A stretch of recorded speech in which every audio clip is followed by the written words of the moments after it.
السلام علیکم گائز، امید کرتی ہوں کہ آپ سب خیریت سے ہوں گے۔ میں بات کر رہی ہوں سید فاروق چینل سے۔ ہمارے چینل کو لائک اینڈ سبسکرائب لازمی کریں۔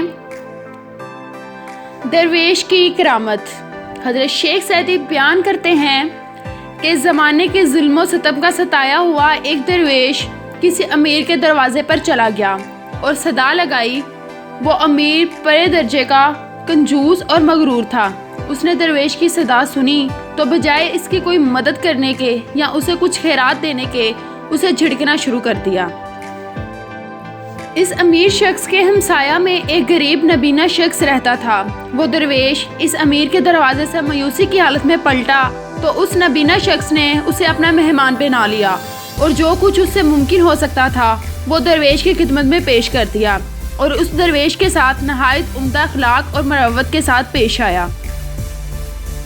درویش اس نبینہ شخص کے اس حسن سلوک سے بے حد متاثر ہوا اور اس کی بھلائی کی دعا کر کے وہاں سے چلا گیا۔ نبینہ شخص نے اس درویش کے ساتھ یہ سلوک کسی لالچ میں آ کر نہیں کیا تھا، بلکہ یہ اس کی خدا ترسی تھی۔ ایک وقت کا کھانا کھلانا کوئی ایسی بڑی بات نہ تھی، لیکن اللہ کو اس کی یہ نیکی بے حد پسند آئی اور اس کے حق میں درویش کی دعا قبول ہوئی۔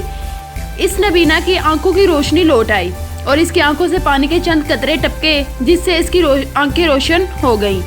جب شہر کے لوگوں کو اس بات کا علم ہوا تو وہ حیران رہ گئے اور کچھ ہی دیر میں درویش کی کرامت کا شہرہ سارے شہر میں ہو گیا۔ جب اس بات کا علم اس مغرور امیر کو ہوا تو وہ حسرت سے اپنے ہاتھ ملنا شروع ہو گیا اور کہنے لگا کہ افسوس، یہ شہباز تو میرا تھا جو اس نبینہ کے جال میں پھنس گیا۔ یہ نعمت تو میرے لیے تھی جو اسے مل گئی۔ اس نبینہ ہمسائے نے جب اس مغرور اور امیر کی بات سنی تو کہا، یہ شہباز تجھے کیسے مل سکتا تھا جو حریص چوہے کی طرح دانت نکوسے ہوئے ہیں۔